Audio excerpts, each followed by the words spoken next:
Après 5 jours de travaux, les participants à la phase nationale de ce dialogue ont en outre recommandé l'ouverture des négociations avec les groupes armés maliens et la prorogation de la durée de transition de 2 à 5 ans.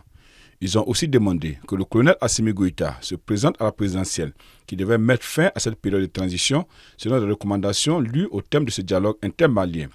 La finalité est de permettre au peuple malien de recourir aux mécanismes endogènes de prévention, de gestion et de règlement des conflits afin de trouver des solutions consensuelles aux problèmes qui assaillent notre pays, a précisé Boubacar Sow, le rapporteur général du comité de pilotage.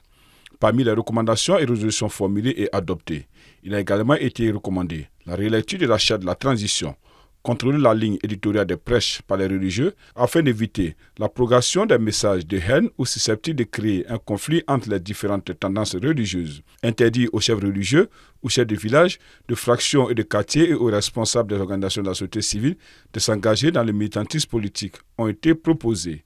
À cela, il faudra noter également parmi les recommandations l'ouverture du dialogue doctrinal avec les groupes armés, dits djihadistes, et mettre à contribution les érudits maliens pour définir le corpus doctrinal des débats à mener avec ces groupes. Cela dit, on ne peut s'empêcher de s'interroger sur l'apport réel de ce dialogue intermalien pour une sortie de crise. Surtout que dès son entame, il a pris du plomb dans l'aile, et cela parce que n'ayant pas pu réunir tous les principaux protagonistes autour de la même table.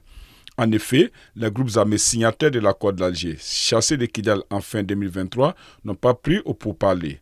À ces indépendantistes et rebelles, il faut ajouter plusieurs acteurs politiques qui, après la suspension de leur activité, ont décidé de ne pas participer au dialogue.